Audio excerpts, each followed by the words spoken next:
Jack Miller came home on Friday evening, exactly 24 hours earlier than planned. No one knew the exact details of his business trip, only that it would last a week. That was usually enough to keep people from asking questions.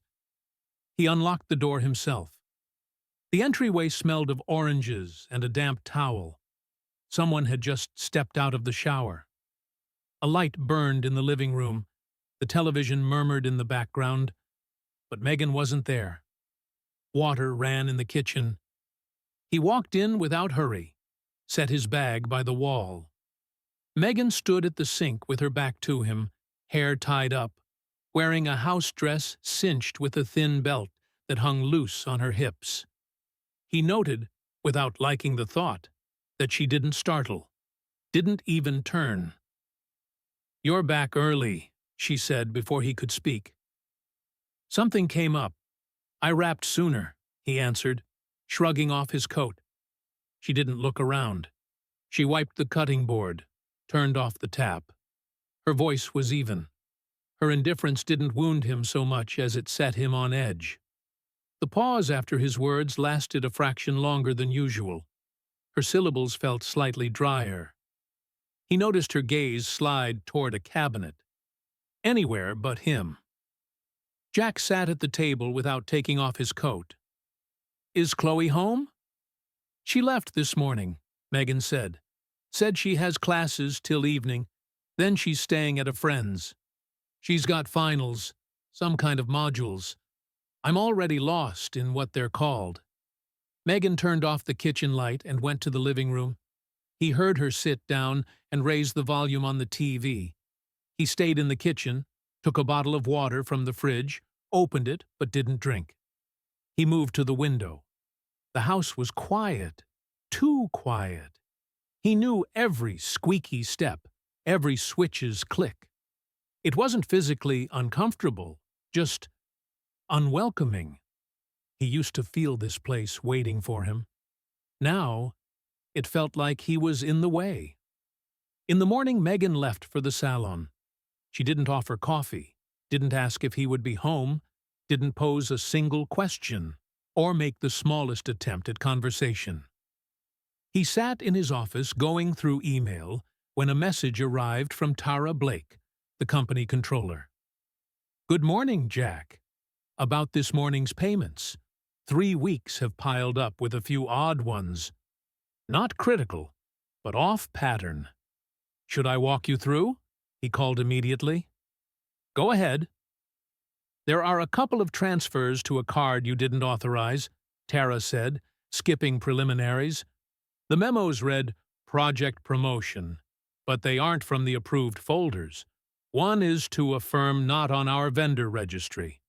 I think we should look at the origin of the withdrawals on the second household account, the one in your wife's name." Jack said nothing. "They're small, but regular. 10,000 here, 15 there. Mostly night transfers," she added. "I'll keep digging, but request a 3-month statement. Hard copy to your office, not general email." He hung up and stared at the monitor without reading a thing. He remembered opening that account 3 years ago for convenience, so household spending wouldn't mix with the rest. Back then, it had felt like trust. Now, it felt naive. At noon, Chloe returned. "Hey, Dad, you're early." "Finished early," he said, standing. "How's school?" "Fine." She wore a light sweatshirt, hair down, a black portfolio in her bag that looked oddly empty. He watched her kick off her shoes, place her bag neatly on a chair, too neatly. "Have you heard of the International Modules program at your university?" Chloe froze for half a second, grabbed a mug, and poured water. "They're graduate electives, pricey but useful." "Are you taking them?" "I already am. I'm starting the next session. It's partly subsidized, partly out of pocket." "How much?" She turned to him with the faint irritation of someone who hates being supervised. "About 10. Maybe a little more, with fees." "Send me the list of payments and deadlines. I'll make sure nothing bounces." Dad, I'm an adult. I can handle it. It's my money, he said, harder than he meant to. Standard documentation. Chloe looked away, refilled her water, and went to her room without a goodbye. He stayed in the kitchen. His fingers trembled, barely. Not from anger, from something he didn't want to name. That night, he couldn't sleep. He opened his tablet, found a private log he kept for himself, and added 3 of Chloe's transfers from the past 2 months. The memo read, tuition, but there were no receipts. The total topped 150. Megan, no reaction. Legally, everything was in bounds. Emotionally, it wasn't. He saved the file to an encrypted folder and killed the lights. Through the thin wall, he heard Megan talking on the phone. He couldn't make out the words, only her tone, soft, almost tender. She hadn't spoken to him like that in months. He lay down, but sleep didn't come. Numbers churned in his head. Amounts, schedules, distances between people. He decided to wait, to watch, to record, until Tuesday night when Megan didn't come home. She called at 6. I'm at Erin's, bachelorette night. I'll be back tomorrow. Her voice was brisk, businesslike, as if she were canceling a meeting with a stranger, not telling her husband she'd be gone all night. Jack set the phone down and sat in silence. Then he opened his calendar. Megan hadn't mentioned anything in advance. No hints, no casual references. Nothing on her schedule. He called Erin. There was no bachelorette night. She hesitated, mumbled something about a trip outside the city, but couldn't say where or with whom. When Jack thanked her, she replied with a stiff, "Sure," and hung up. Past midnight, Jack combed through old receipts and bank alerts. Recent charges on Megan's card, high-end salon, luxury perfume, a restaurant, all within 48 hours of the supposed bachelorette. The restaurant check was stamped 7:15 p.m., not a quick lunch with a friend. He went to the bedroom closet. On a lower shelf lay a box from a jewelry store. Empty. The label showed a pendant whose price exceeded any purchase Megan had ever made for herself without telling him. He'd seen the pendant recently, small, with a black stone. He hadn't asked then. It had felt petty. It didn't feel petty now. The next morning, Megan returned. She went straight to the shower, never looking at him. She smelled of a new perfume, sweet, heavy, not her usual. He said nothing, watched her change, pull on a robe, check her face in the mirror, and drift to the kitchen, humming under her breath. Her movements were too loose, too detached. No guilt, no tension. He dressed and left the house without a word. Rain gathered in the sky, but didn't fall. At the office, he awaited Tara's report. She came in without knocking, as always, and set a folder on his desk. As requested, 3 months, just the household account, and Megan's card. No other noise. Jack opened the papers, clean columns, crisp dates, recipient names. This one, he said, tapping a line. Spectrum Fit. What is it? On paper. Fitness services, Tara said. Rented office. Spotty tax history. One principal, Mike Carter. She met his eyes and held them. You ran him? Only in public databases. No calls. Find out who he is, where he works, who he's connected to. Carefully. No outreach. After lunch, Chloe called. Dad, I'm going to need about 30 more. Fees for the next block plus housing. Do you have anything left from the last transfer? Almost nothing, she said quickly. I paid everything. The receipts are... I'll send copies. Without them, not a cent. Seriously? Absolutely. A beat of silence, then. Fine. Don't bother. I'll handle it myself. He set the phone down and stared at the wall. The window reflected his own face. Gray, tired, wearing someone else's expression. He'd always thought of himself as patient. This wasn't patience. It was something else. That evening he drove himself. No driver. He didn't want another witness. The lake house sat quiet, tidy. The electronic lock clicked open. Inside, the air smelled faintly of citrus. An essential oil diffuser, he guessed. He moved through the rooms without turning on the lights. The bed was made, but not the way the housekeeper made it. The sheet was pulled tight carelessly. The comforter was bunched. On the bedside table, a wrapper from a protein bar and a used glass. He photographed them. In the kitchen, 2 wine glasses, one with lipstick and a cup with coffee grounds, as if someone had drunk in a hurry. He left, sat in the car, started the engine, and didn't drive. Outside, the rain finally began, a slow, sticky drizzle. He sat in the hush with no rage, no shock, only the clear sense that the puzzle was beginning to fit. At dawn, he woke before the alarm. The bedroom was quiet. Megan slept on her side as usual, face to the wall, one hand tucked under the pillow. He watched her for a minute or two, not with tenderness, with observation. She looked like a stranger. Yesterday wouldn't leave him. He made coffee. Megan floated in wearing a robe. "Why are you up so early?" she asked, pouring water. "Slept early, woke early. You have a meeting today?" "In the afternoon." She nodded, opened the fridge. "What about you? Plans?" he asked. "Manicure. Then maybe I'll swing by Chloe's. She asked me to bring her something from the house." Jack sipped his coffee without looking at her. "She doing all right?" "Seems like it. She's busy. Nervous, maybe. School, I guess. Or just her age." Megan went to the bathroom without waiting for a response. Jack dressed and drove to the office. The lawyer, Owen Grant, waited in the parking lot, solid and a little rumpled, a folder under his arm. "Emergency?" Jack asked. "No, but you wanted to discuss a purely theoretical situation." They went up to the office. Jack locked the door. "Let's say," Jack began, "I suspect someone close is moving money from a shared account to third parties. The funds go through companies that look like normal vendors, but they're shells. Bottom line, the money's being spent for private purposes. Question: how do we document it?" Owen nodded. "Gather the account records. Who had access? Whose name is on the cards? Next, proof that the money didn't go where the memo says it did. In other words, intent.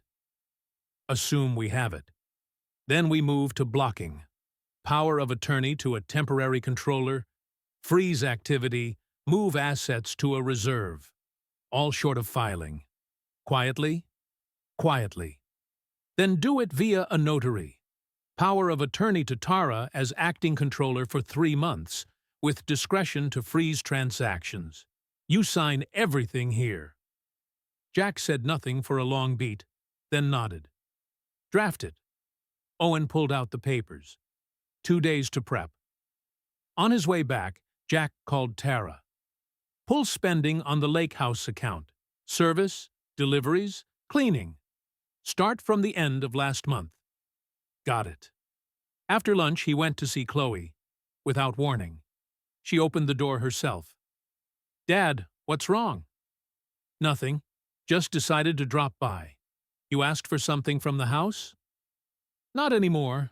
Megan said she'd bring it." The apartment smelled of pizza. A laptop sat open on the table next to a folder labeled Documents, open but empty. "Studying?" "Trying. Lots of assignments." "Show me which ones." She tensed, then smiled. "Not now.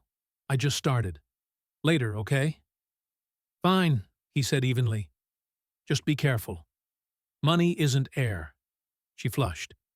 "I'm not stealing anything, if that's what you're implying." "I didn't say that." "But you're looking at me like you did." He stood and glanced toward the window. On the sill was a large bouquet. Someone's gift. A secret admirer? It's not important. Everything's important. Dad, I'm 24. You don't have to know everything. I do have to know where my money goes. If you want, take back the card and the help.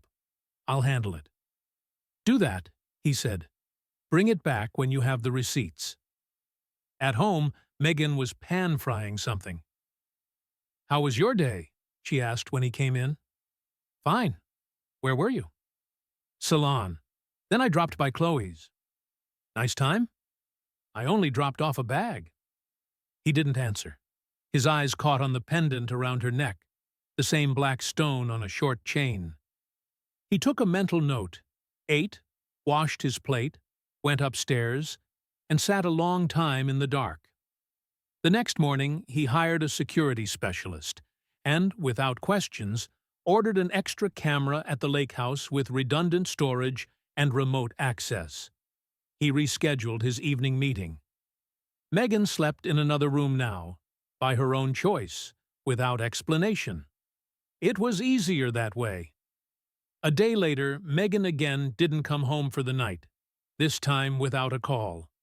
Jack noticed only when he returned late and saw the bed unmade, lights off, an empty glass on the nightstand. She didn't answer her phone. No rejection message, just ringing. He didn't call again. He opened his laptop and logged into a service that could access her call metadata. An off-the-books favor from a carrier employee who'd once helped during a corporate investigation. Now it was personal. 3 calls in the last 24 hours to the same number around midnight, each over 15 minutes. Device movement pinged near the lake house. Location updates every 20 minutes or so. She'd been there. With her phone? He shut the screen and stared at the dark window. His reflection looked foreign, emotionless, but with the sense of a nearby edge. A little more, and control would slip. Not yet. He would keep watching. In the morning, Megan showed up at breakfast in workout clothes, light makeup, skin glowing, looking refreshed. Jack ate his oatmeal in silence. Something wrong? She asked. No. You seem tense. I'm thinking. About what? Work. She didn't press. She looked out the window, sipped, then pulled out her phone and started typing. At the office, Tara brought the lake house report. Since the 1st of the month, regular orders, groceries, pool cleaning, nanny services. A nanny? Jack said. I didn't hire anyone. Then it's odd. The authorizations are from your wife's account via remote login. The amounts are within the approved limits, but the frequency adds up. Make a separate folder. On it. Jack walked a block to clear his head, ended up in a jewelry store, and asked to see a pendant identical to Megan's. The clerk offered a discount. Jack bought it without bargaining and left it in its box on Megan's bedside table. In the morning, she asked, What's this, for something I lost? I didn't lose mine, she added, confused. He got dressed and left without explanation. That afternoon, the private investigator he'd used years ago called. I have something. Your subject, Mike Carter, 35, fitness industry for years, private clients. On paper, a sole proprietor, connected to 2 divorces, unofficially the lover in both. Each woman left her husband and split assets, then broke up with Carter. I'll send photos. One more thing. He recently registered a car to the address of your lake house, last week. Jack ended the call and stared at the screen. They weren't hiding. They weren't afraid. That was worse. That evening he sat on the patio with a glass of water. Megan drifted by in a carelessly tied robe. Eating? She asked. Already ate. By yourself, of course. Of course. Are we even speaking anymore? Do you want to? I want to understand what's going on. Then start with what's going on with you. She narrowed her eyes. What about you? He stood, walked past her, and didn't answer. She stayed on the patio, face blank, staring into the dark. At 8 on Monday morning, Tara brought a thin stack to sign, just what Jack had asked for. Flagged transfers with notations for origin and destination. She lingered. I added something for context. Not sure you want it, but it looks suspicious. He opened the folder. Among the bank lines lay a handwritten note, Spectrum Fit, recurring transfers labeled individual coaching and consulting. Same recipient, Mike Carter, total over 60. Nearly every transfer came at night. She approved these? Only with her key. Don't dig further. I'll take the rest. He sat with the papers for nearly an hour. Dry, technical printouts, but every sum told a story. $5,000 for a consultation, next day a luxury salon charge, then car rental, then fitness, fitness, fitness. A steady, methodical drain. Midpack was a business account number for Carter's sole proprietorship. A quick search turned up a bare-bones site. Gym photos, generic copy, personalized approach, results-driven, built on trust, and a contact number that matched 2 calls Megan had made the night before. He phoned the investigator again. I need confirmation. Does Carter have housing out of town? He rents. Neighbors say he comes and goes, disappears for days. Jack hung up, ran a finger slowly across the glass of his phone, and had a sudden, cold thought. They weren't just meeting. They were living. In his house, on his money, with his wife. That night he went to the bedroom. Megan sat on the bed with her phone. She glanced up as he entered, then looked back down. You know, over 60 went out from your card this month labeled consultations? She looked up. What consultations? Fitness. Same person. Same account. She held his gaze a heartbeat, then rose and tightened her robe. That's my spending. I didn't ask you to monitor me. That's our money. I trusted you, until the constant lying. Lying? Her voice softened. What do you mean? You know. She turned to the window. Are you following me? I'm controlling my resources. Don't be petty. Real men don't do that. She sat again, shoulders tight, hands laced. Are you accusing me of something? He left without closing the door. Later, Chloe called, flustered, edged. Dad, did you freeze my access? Yes. Why? No receipts. You promised and didn't send them.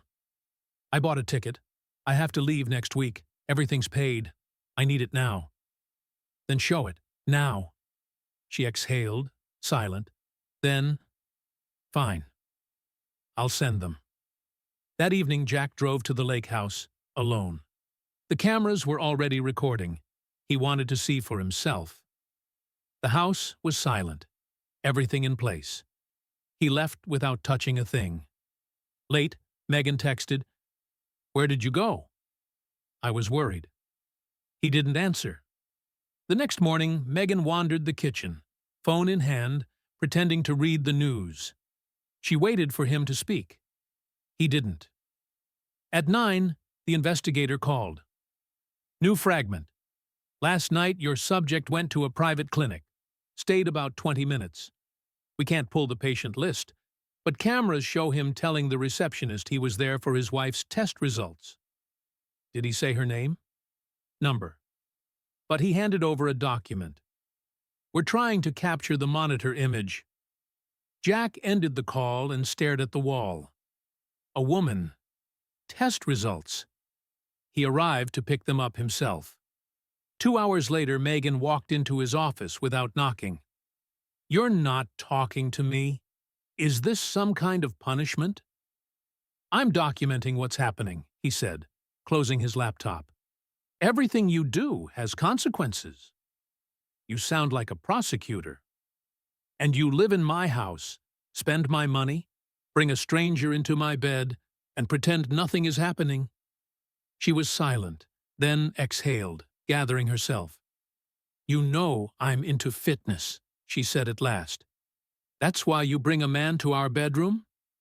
Stop it. Be a real man and trust your wife." "Why are you nervous, then?" "Because the truth hurts." "I thought there was something masculine in you." He didn't reply.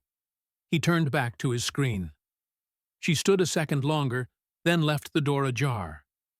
In the afternoon, Chloe called again, voice steady but tight. "I sent all the receipts. Satisfied?" "Received." "I'll need the rest tomorrow." "You'll get half now, the other half after proof of completion. I have to be sure this isn't another story." She hovered on the line as if to say more, then didn't.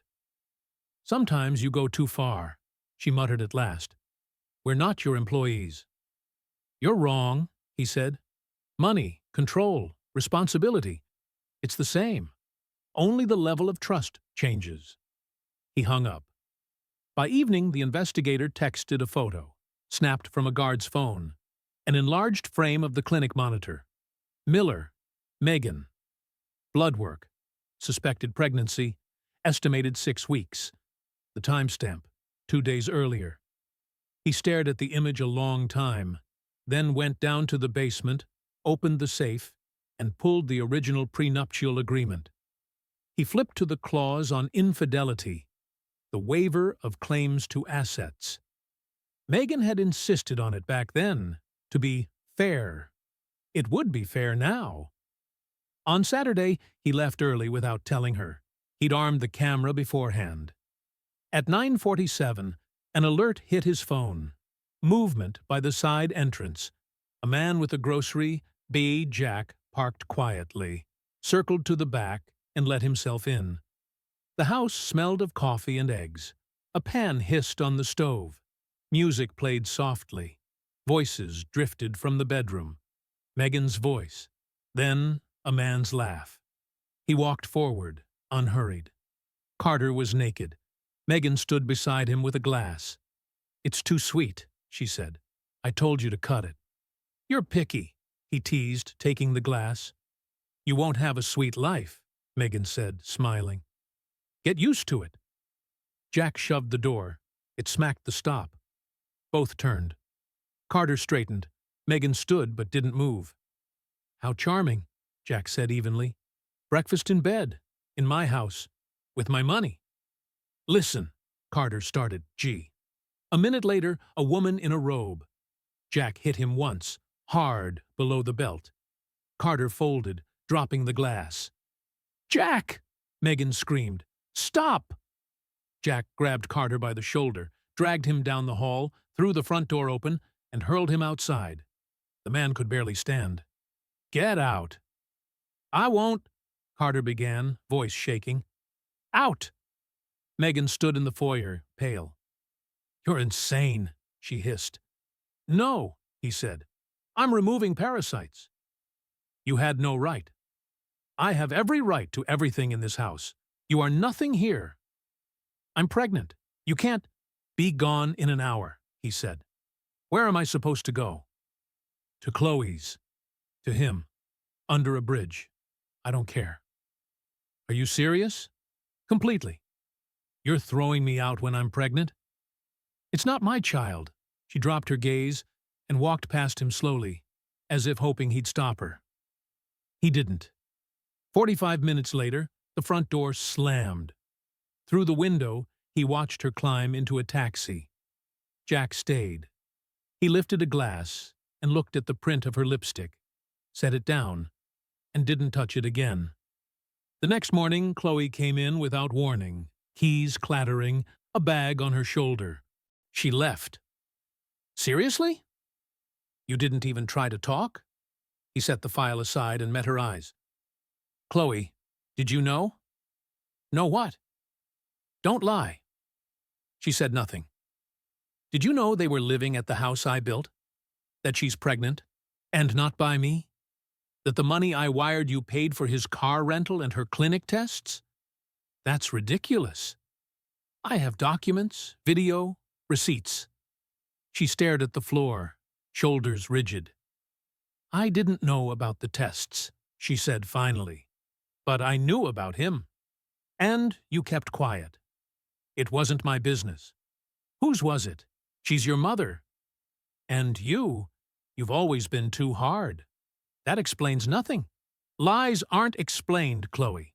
They're recorded and judged. You want to punish me? I want you to understand you made choices. Adults own their consequences. That's all? But from this moment, everything changes. She left without slamming the door. Later that day, Owen called.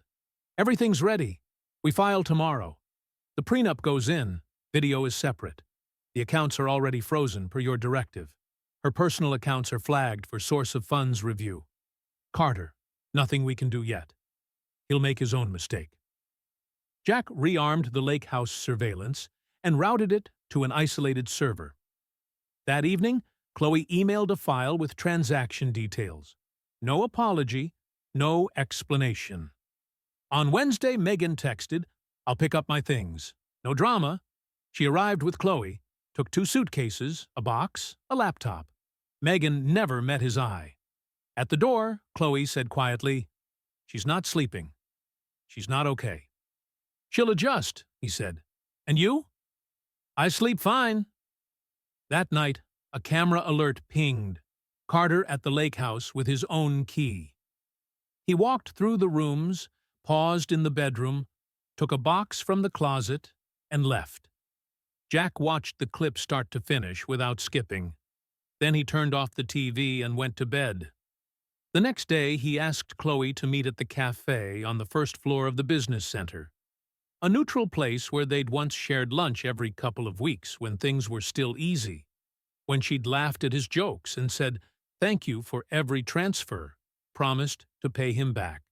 Someday. Now was a different time. Chloe arrived on time in a clean blouse and straight-leg slacks, outwardly calm, eyes darting, to the cup, the floor, the entrance. Sit, he said. She sat, no questions. He nodded to the server. 2 black coffees. You know why I asked you here? I think so. Say it. Because of Mom. Because of the money. Because I stayed quiet. Not just that. You helped. I didn't help. You moved funds from your account to service contracts for the house. You paid for the clinic. For the car Carter used. It's all documented. I only wanted to make it easier for her. You knew she was pregnant? Chloe nodded. You knew it was his? Another nod. And you kept taking my money. It felt wrong to refuse. And it felt right for me to pay? The coffees arrived. She didn't touch hers. There are 2 options, Jack said. Either you officially confirm you knew, transferred, and were aware, or I forward everything to the district attorney's office. They're already interested. That's blackmail. That's a choice. She stared into her cup as if it held a way out. You want me to betray my mother. She betrayed herself. You'll confirm facts. No sentiment, no varnish. It's vile to sell out the person who raised you. You weren't perfect either. I never sold you. She looked away. I need to think. There's no time. Tomorrow morning, he said. Or I pass it to counsel. She stood, coffee untouched. Thanks for the meeting, she said automatically. That night she texted, I'll tell everything tomorrow. No lies. In Owen's office the next day, with Tara present as witness, Chloe folded her arms and spoke quietly but clearly. After Mom started staying away a lot, I suspected. Then she admitted it. Said she loved someone else. Said she was pregnant. Asked me to help with things. I paid for the car, some of the tests, groceries for the lake house, all with Dad's money. I hoped it would all resolve and they'd talk later. Owen nodded and took it down. Did you handle the furniture delivery? Number Mom did, through a friend. And you? I didn't want to fight. I thought it was temporary. Do you acknowledge you covered for her? Yes. And that you used funds labeled as tuition for their joint expenses? Yes. Jack stood when it was over and faced her. This doesn't fix anything, he said. It's a first step. From here on, you decide who you are. She didn't answer, just left quickly, almost running. He remained with Owen. Enough? More than enough, Owen said. It could justify charges, but I'd keep it as leverage. A direct hit hurts everyone. Good. On Sunday, Megan called at 9 a.m. for the first time in a week, her voice strung taut. We need to talk. It's too late, Jack said. I understand. I want to explain. You can explain in court. Jack, please, be a real. He ended the call and blocked the number. 2 hours later, a business site ran a short neutral item. The head of the group swiftly neutralized an internal embezzlement threat orchestrated by private parties in his circle. The company's financial stability was restored. The author was a journalist Jack had worked with before. The copy had been cleared the night before. No names, no salacious detail, just the fact. He acted quickly, cleanly, quietly. Owen forwarded a screenshot from a lawyer's group chat. Dozens of messages.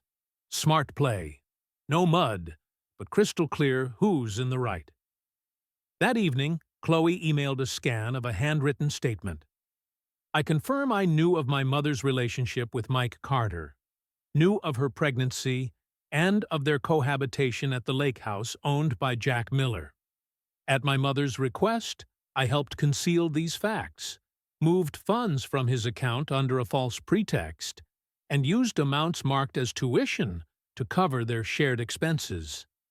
I understand the consequences and agree to cooperate. Owen called 5 minutes later. She's out of the line of fire now. Cooperation noted. Megan's isolated. What about Carter? He tried to open an account using a stand-in. The bank flagged it. He's being watched. Good. Don't touch him yet. Let him feel free. Megan called again at night from a friend's number. He didn't pick up. In the morning, security said she'd come to the office, stood at the entrance, and left 20 minutes later. 3 days on, Owen brought news. The prenup is in. The court accepted it in full. You retain control of all assets. Her motions are denied pending trial. Next hearing in a week. We'll file a counterclaim for damages and restitution. Chloe's already signed. Jack looked out the window. The leaves were beginning to yellow. Seasons shift quietly, he thought, and people sag inside them just as quietly. The next morning, Megan reached out to Owen directly. She's begging, Owen said. Wants a meeting. Says she'll admit fault if you don't send it to the DA. Tell her to write a detailed statement and show remorse, Jack said. I'm not a therapist. She's in a panic. Carter is gone. Money's dried up. She got tossed from her rental. She's with Chloe, and they're fighting. Job markets heard the story. No one's touching her. Her choices, Jack said. On the books, we're ready, Owen said. We just need to play it right at hearing. We will. Tara came later with a final update. Last unauthorized transfers were 3 months ago. Since then, silence. All funds under control. Internally, no one's asking questions. Everyone got the message. There was a breach. It got contained. Megan tried to return to her old PR agency. They refused. Her reputation arrived before she did. The glossy covers, the contacts, gone. Carter truly vanished. He'd drained a shell account and fled to another state. The investigator reported his last call was to a company handling overseas athletic visas. He'll run, Owen said. He already did, Jack replied. We just need to certify it. The hearing was set for 9 a.m. A small county courtroom, No press, no official cameras. Just the parties, attorneys, a judge who ran a tight docket. Jack came first. Black suit, a thin folder in hand. Nothing extraneous. Everything necessary was already in the record. Reports, statements, video. Owen arrived 5 minutes later and gave a short nod. "Stay calm. We'll handle the rest," he said. Megan slipped in a minute before the start. Gray sweater, conservative skirt, no makeup, drawn and exhausted. A young lawyer at her side who looked nervous. She didn't look at Jack. He didn't look at her. The judge entered without ceremony, sat, spread the papers. Dissolution of marriage. Motion to enforce prenuptial agreement. Cross motion on marital assets. Positions of the parties are known. Owen stood. "Your Honor, our evidence has been submitted. The respondent violated the agreement. Multiple instances are documented. Moral and financial misconduct. Deliberate misallocation of joint funds to a third party. Witness statements are attached."